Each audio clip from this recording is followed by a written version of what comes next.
सोचो, अगर हमें 15 सालों के लिए बिना बिजली के रहना पड़े तो हमारी जिंदगी कैसी होगी। क्या हम इंसान बिना बिजली के सरवाइव कर पाएंगे या फिर मारे जाएंगे? चलिए जानते हैं। तो कहानी की शुरुआत कुछ पुराने दिनों के शिकागो में होती है, जहाँ सभी इंसानों के पास इलेक्ट्रिसिटी थी। यहाँ पर हम एक चार्ली नाम की बच्ची को देखते हैं जो कार्टून देख रही थी। वहीं उसका छोटा भाई डैनी आईपैड में गेम खेल रहा था और उनकी मॉम रेचल फोन पर किसी से बातें कर रही थी कि तभी उसका हस्बैंड बैन घबराता हुआ घर आता है और उन्हें बताता है कि उनके पास ज्यादा टाइम नहीं है। जिस पर रेचल उससे पूछती है कि तुम किस बारे में बात कर रहे हो। अचानक यहाँ बैन के घर में लाइट्स ब्लिंक होने लगती है और उसके लैपटॉप में भी कुछ फाइल्स डाउनलोड होने लगती है, जो अगले ही सेकंड में 100% डाउनलोड भी हो जाती है। जिसके बाद वो अपने लैपटॉप से यूएसबी निकालकर उसे एक मेटल के लॉकेट में लगाने लगता है। वहीं दूसरी ओर हाईवे पर माइल्स और उसका दोस्त अपनी कार से निकलते हैं, जहाँ उनके पीछे रुकी हुई गाड़ियों की लाइन लगी हुई थी, जिनकी हेडलाइट्स भी एक के बाद एक अपने आप बंद हो रही थी। आसमान में प्लेन्स भी इधर उधर क्रैश होने लगे थे, जमीन पर ट्रांसफार्मर्स फटने लगे थे और यहाँ तक कि विलीस टावर भी एकदम काला पड़ चुका था। इसके बाद हम धरती को अंतरिक्ष से देखते हैं, जहाँ धीरे धीरे धरती से बिजली गायब होती हुई नजर आ रही थी। अंधेरा यूएसए के नॉर्थ से होते हुए ईस्ट और साउथ में फैलता चला जा रहा था और चारों तरफ ऐसा समा हो गया था कि बिल्कुल कैंडल लाइट डिनर का माहौल था। लेकिन आज की जनरेशन यानी कि जेन जी के लिए इंटरनेट ना होने का मतलब है कयामत का आ जाना। इसके बाद हमें एक स्टोरी सुनाई जाती है, जिससे हमें पता चलता है कि उस ब्लैकआउट डे को 15 साल से ज्यादा हो गए हैं। ब्लैकआउट डे के बाद इलेक्ट्रिसिटी वापस आई ही नहीं, जिस वजह से इलेक्ट्रिसिटी से चलने वाली सभी चीजें बेकार हो गई थी। यहाँ तक कि लोगों के कार इंजन, जेट टर्बाइन्स और जरा जरा सी बैटरीज भी बिल्कुल खराब हो गई थी। इन सब चीजों की वजह से बड़े पैमाने पर सभी के हालात बहुत खराब हुए। बीमारी बढ़ी लेकिन दवाइयाँ नहीं मिली, आग लगी लेकिन आग बुझाने वाली गाड़ियाँ नहीं थी, फैक्ट्रीज थी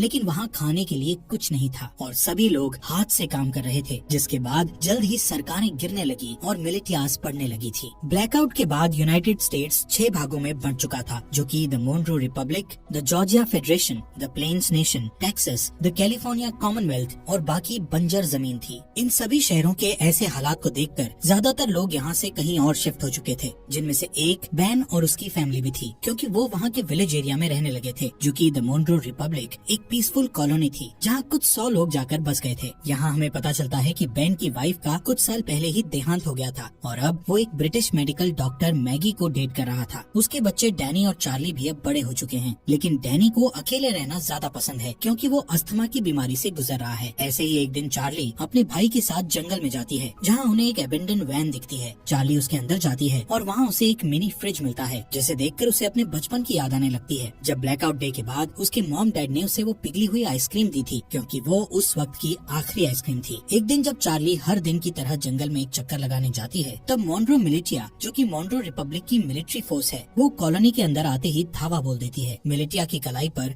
एक टैटू गुदा हुआ था, जो कि मोनरो रिपब्लिक के मेंबर्स का सिंबल था, जिससे उन्हें पहचाना जा सकता था। अब क्योंकि ये मोनरो रिपब्लिक के सेटलमेंट का समय है, इसलिए वहाँ रहने वाले सभी लोगों को टैक्स के रूप में अपनी फसलें देना उनकी जिम्मेदारी है। हालांकि बेन जानता है कि ये टैक्स से कहीं ज्यादा है। बेन को लगता है कि उनके साथ कुछ बुरा होने वाला है, इसलिए वो अपने सबसे अच्छे दोस्त आरोन के पास जाता है और उसे वो लॉकेट दे देता है, जिसमें बेन ने मूवी के शुरू में वो यूएसबी लगाया था। बेन आरोन से कहता है कि चाहे कुछ भी हो जाए, तुम्हें इस लॉकेट को कुछ नहीं होने देना। तभी उस मिलिटिया ग्रुप का कैप्टन मेजर टॉम नेवेल वहाँ आ जाता है और बेन को अपने साथ चलने के लिए कहता है। वो उससे उसके भाई माइल्स के बारे में पूछता है, जिस पर बेन कहता है कि वो माइल्स से पिछले 15 सालों से नहीं मिला है। वहाँ मौजूद सभी लोग डर के मारे देखते हैं कि मिलिटिया ग्रुप अपने कदम वापस लेने लगता है कि अचानक वहाँ डैनी आकर उनकी ओर क्रॉसबो पॉइंट करता हुआ अपने डैड को ना ले जाने की धमकी देता है। बेन उसे शांत करने की कोशिश करता है, लेकिन इससे कोई फायदा नहीं होता और गलती से डैनी उन पर गोली चला देता है, जिससे वहाँ मौजूद एक दुश्मन मारा जाता है।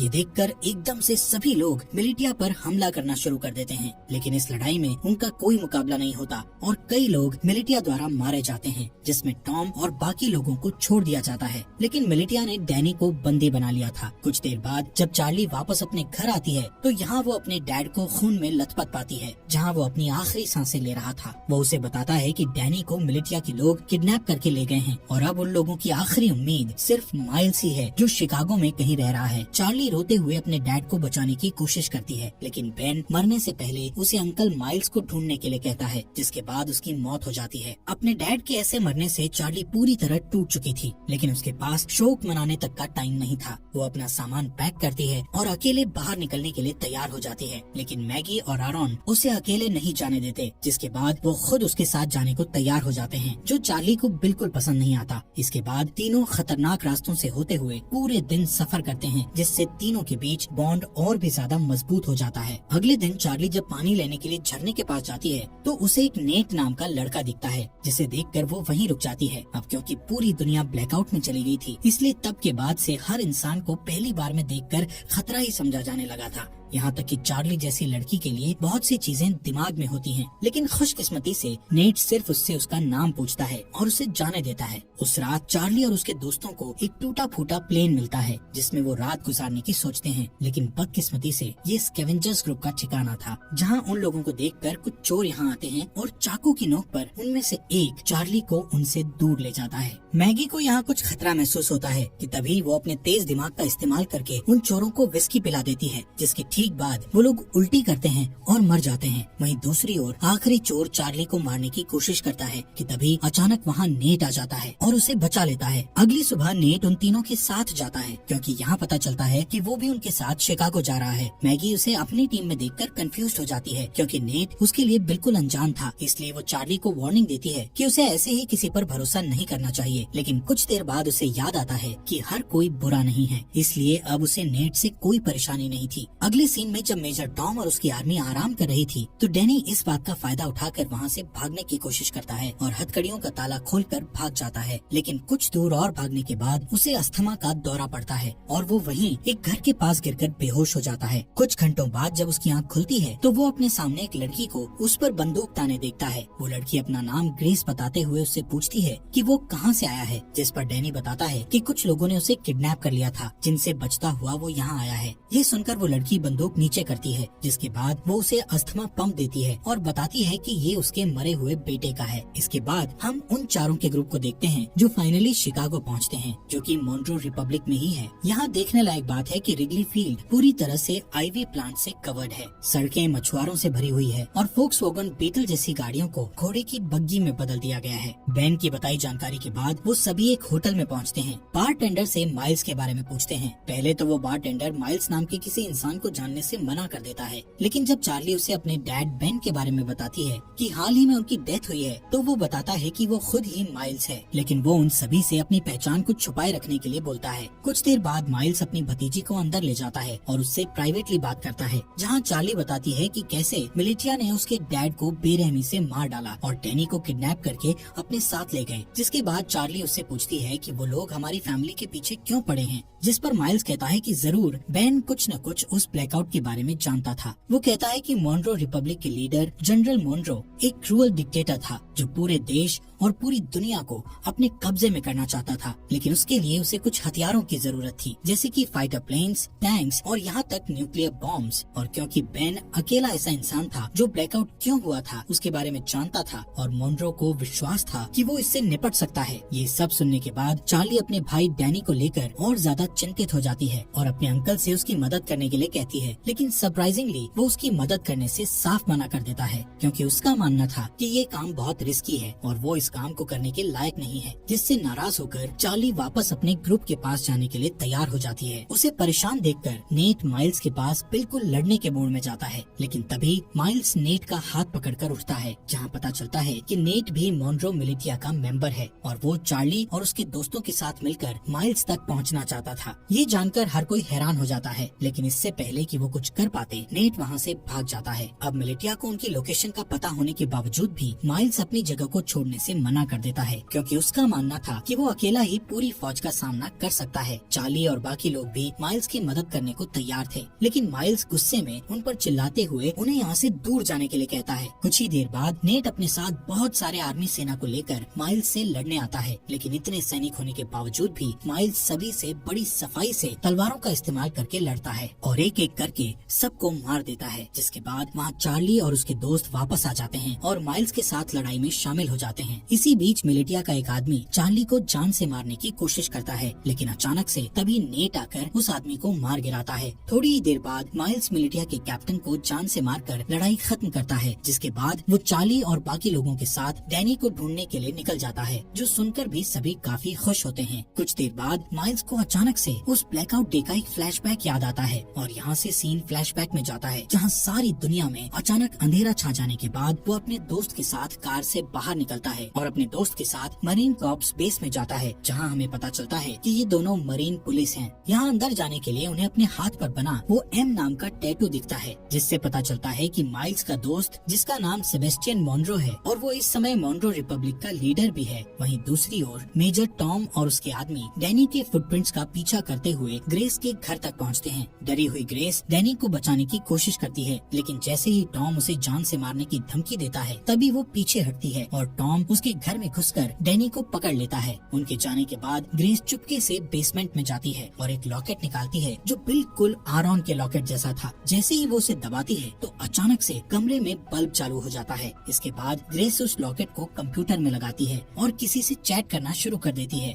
दूसरी तरफ जो ग्रेस से चैट कर रहा था वो बहुत खुश था कि मिलिटिया को उनके छुपे हुए राज के बारे में नहीं पता चला। यहाँ प्रेजेंट में माइल्स ग्रुप को अपने साथ ही रखता है, जो कि अपनी एक पुरानी साथी को ढूंढ रहा है, जिसका नाम नोरा है, जो एक्सप्लोजिव्स बनाने में माहिर है। माइल्स चार्ली को बताता है कि अगर उन्हें डैनी को बचाना है तो उन्हें नोरा जैसे तेज फाइटर की जरूरत पड़ेगी। यहाँ टैवर्न में अचानक उनके ऊपर कुछ दुश्मन हमला कर देते हैं, लेकिन इस बार भी माइल्स सबको हरा देता है। तभी वो एक आदमी को पकड़ता है और उसका गला घोटते हुए नोरा की लोकेशन पूछता है। यहाँ हमें पता चलता है कि नोरा को भी मिलिटिया ने पकड़ रखा है और इस समय वो मिलिटिया में एक नौकर बनकर रह रही है। उस रात माइल्स अकेले ही बाहर जाने का फैसला करता है, ये कहते हुए कि वहाँ जाना खतरे से खाली नहीं है। जिसके बाद वो रेडी होकर बाकी ग्रुप के लोगों को लॉवेल इंडियाना में अगले 2 वीक बाद मिलने के लिए कहता है। हालांकि अगली सुबह जब मैगी और आरॉन जागते हैं तो उन्हें पता चलता है कि जिद्दी चार्ली भी माइल्स के साथ निकल गई है, जो चीज उन्हें बिल्कुल अच्छी नहीं लगती। अब उनके पास कोई चारा नहीं बचा था, इसलिए आरॉन मैगी को लॉकेट देता है, जो कि बेन ने उसे दिया था। वो ये भी बताता है कि बेन ने उन्हें ग्रैंड पार्क में एक लेडी से मिलने के लिए भी कहा था, जो और कोई नहीं बल्कि ग्रेस ही है। हालांकि दोनों अभी भी चार्ली को लेकर चिंतित हैं, लेकिन उन्हें लगता है कि वो ठीक हो जाएगी और इसके बदले वो ग्रेस को ढूंढने के लिए ग्रैंड पार्क जाने लगते हैं। ये दोनों ग्रेस को ढूंढने निकल जाते हैं, जहाँ इन्हें लगता है कि ग्रेस ही वो की हो सकती है जिससे अर्थ पर इलेक्ट्रिसिटी को वापस लाया जा सकता है। वहीं दूसरी ओर जब मेजर टॉम अपनी सेना को लीड करते हुए अपने अड्डे की ओर जा रहे थे कि तभी अचानक एक गोली चलने की आवाज सुनाई देती है, जो सुनते ही वो लोग अपना रास्ता बदलकर उस गन शॉट की आवाज का पीछा करते हैं, जिसका पीछा करते करते वो लोग एक छोटे से घर तक पहुंचते हैं, जहां इन्हें पता चलता है कि इस मॉनरो रिपब्लिक में आम इंसान अपने पर्सनल बंदूकें और गोला बारूद नहीं रख सकते। इसी वजह से सभी लोग क्रॉसबोज और दूसरे हथियारों का इस्तेमाल करते हैं। इसी के चलते मेजर टॉम उस घर के मालिक को धमकी देता है कि वो अपने घर के सभी हथियारों को उन्हें दे दे। उस आदमी को लगता है कि वो हथियार देने के बाद भी मारा जाएगा, इसलिए वो अपने घर से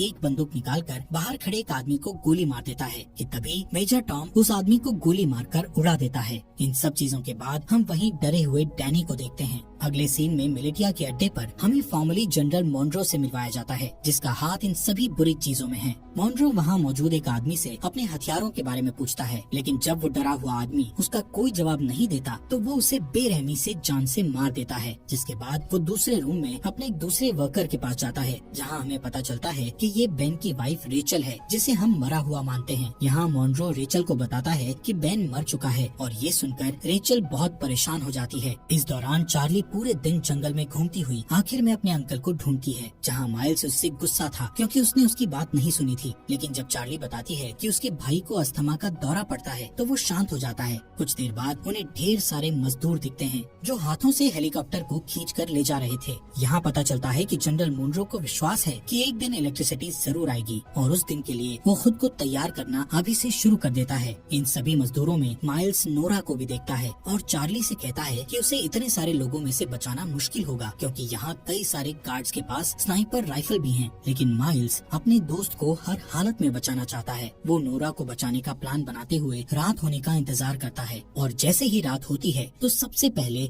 चार्ली डिस्ट्रैक्शन पैदा करती है और वहाँ मौजूद गार्ड्स को भगा देती है। फिर वो वहाँ गार्ड्स के पीछे छुप जाता है और आखिर में नोरा को बचाकर अपने साथ ले जाता है। लेकिन इस बात से नोरा नाराज हो जाती है, क्योंकि वो खुद जानबूझकर कैदी बनी हुई थी, क्योंकि उसे उनकी राइफल चुरानी थी उन स्नाइपर्स के पास ऐसे हथियार हैं जो आमतौर पर मिलना मुश्किल हैं। कुछ देर बाद माइल्स नोरा से कहता है कि उसे अपनी भतीजी को बचाने के लिए उसकी मदद चाहिए, जिसके लिए वो तुरंत मान जाती है, लेकिन इसके बदले वो उससे स्नाइपर्स से राइफल चुराने में मदद मांगती है। माइल्स को ये मुश्किल लगता है, लेकिन इस समय उसके पास नोरा की बात मानने के अलावा कोई चारा नहीं था। थोड़ी देर बाद वो तीनों पास की एक झोपड़ी में जाते हैं, जहाँ वो तीनों डैनी को बचाने की प्लानिंग करते हैं। बारूद का यूज करके नोरा एक टेम्पररी हथियार बनाती है, जिसका इस्तेमाल वो उन स्नाइपर्स वाले गार्ड को मारने के लिए करेंगे। लेकिन एक दिक्कत ये है कि इस हथियार का असर सिर्फ कुछ मीटर्स तक ही रहेगा, जिसका मतलब हुआ कि उनमें से किसी एक को गार्ड के पास जाकर उन्हें गोली मारनी होगी। वो लोग प्लान करते हैं कि माइल्स और नोरा आसानी से उनकी पकड़ में आ जाएंगे, लेकिन चार्ली उनका आखिरी ऑप्शन होगा। यहाँ से जाने से पहले माइल्स उनसे कहता है कि जैसे ही वो सभी गार्ड्स मर जाएंगे तो वो सभी पहरेदारों को निकाल लेंगे। कुछ ही देर बाद चार्ली अपने हथियार को स्लीव्स के अंदर छुपाती है और एक खोया हुआ इंसान होने का नाटक करती हुई पहरेदारों के पास जाती है, जिसके बाद वो तुरंत हथियार लेकर गार्ड्स के पास जाती है और तुरंत उन्हें मार देती है। इससे पहले कि बाकी गार्ड्स कुछ कर पाते, वहाँ नोरा और माइल्स आकर उन पर हमला कर देते हैं। इस लड़ाई के बाद जब वो लोग सभी मजदूरों को आजाद कर रहे थे तो नोरा ये रिवील करती है कि उसने अपने रेबल के लिए स्नाइपर चोरी की थी। वहाँ ग्रैंड पार्क में जब ग्रेस अपने कंप्यूटर पर टाइप कर रही होती है, तभी कोई आदमी उसके घर में घुसकर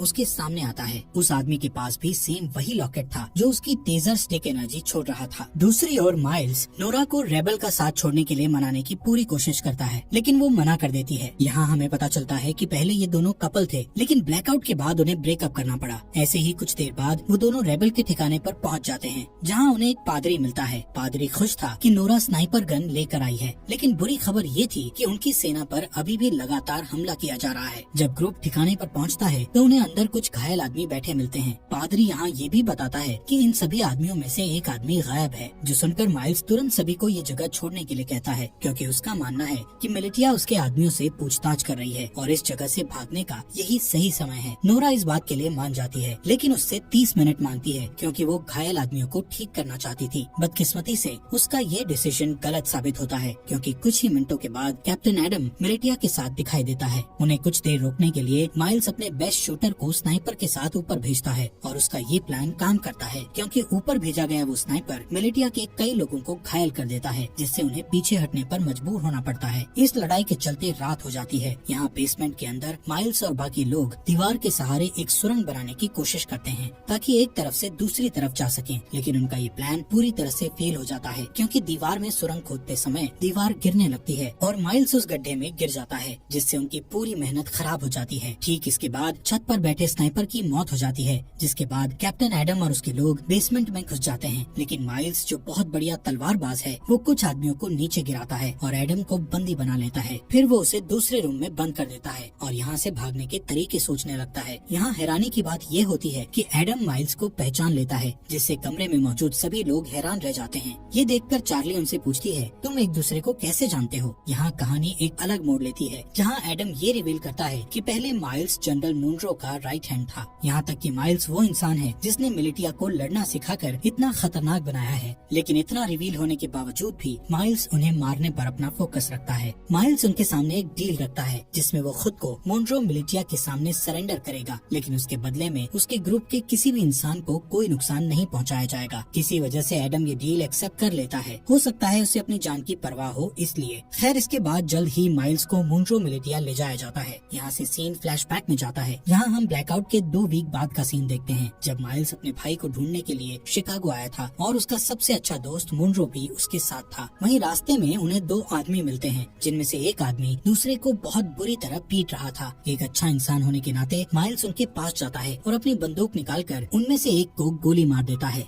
इसके बाद दोनों दोस्त उस बचे हुए चोटिल इंसान की मदद करते हैं, जो और कोई नहीं बल्कि कैप्टन एडम ही था, और इसीलिए वो आज तक माइल्स की इतनी रिस्पेक्ट करता है, क्योंकि उसने उसकी जान बचाई थी। यहाँ से सीन वापस प्रेजेंट में आता है। जैसे ही माइल्स मिलिटिया को अपनी जगह पर ले जा रहा था, तो रास्ते में वो एक ब्रिज पार करते हैं, जहाँ अचानक से एक एक्सप्लोजन होता है, जिससे सभी लोग चौंक जाते हैं। और इसी दौरान नोरा और चार्ली माइल्स को उनसे बचा लेते हैं। वहाँ से जाने से पहले वो एक और एक्सप्लोजन करते हैं, जिससे वो पकड़े न जाएं। वहीं दूसरी ओर मैगी और आरोन, जो ग्रेस को ढूंढने के मिशन पर हैं, आखिरकार वो उसके घर तक पहुँच जाते हैं। लेकिन उस घर में कोई भी नहीं था, क्योंकि ग्रेस ने ये घर छोड़ दिया था। यहाँ आरोन, जो गूगल का एक पुराना एम्प्लॉय होने का दावा करता है और कहता है कि वो कंप्यूटर के बारे में बहुत कुछ जानता है। इसके बाद वो बेसमेंट में जाता है, जहाँ उसे ग्रेस का कंप्यूटर कंप्यूटर रखा मिलता है, जिसे देखकर पता चलता है कि इसे हाल ही में बनाया गया था, जिससे पता चलता है कि यहाँ इलेक्ट्रिसिटी थी। हालांकि जब वो कई घंटों तक कंप्यूटर की जांच पड़ताल करता है तो उसे वहाँ कोई सुराग नहीं मिलता। आरॉन थक जाता है और ऊपर जाकर वो कंप्यूटर मैगी को दिखाता है। तभी उसका लॉकेट चमकने लगता है और पास में रखे हेडफोन में गाना बजना शुरू हो जाता है, जहाँ मैगी के आईफोन में जान सी आ जाती है, जिसकी वजह से वो कई सालों बाद अपने बच्चों को देखती है। दोस्तों, हमारे फॉक्स एक्सप्लेनर हिंदी चैनल को सब्सक्राइब करना मत भूलना। और ये रेवोल्यूशन वेब सीरीज आपको यहाँ तक कैसी लगी, इस सीरीज के नेक्स्ट एपिसोड लाएं या नहीं, कमेंट बॉक्स में हमें जरूर बताएं।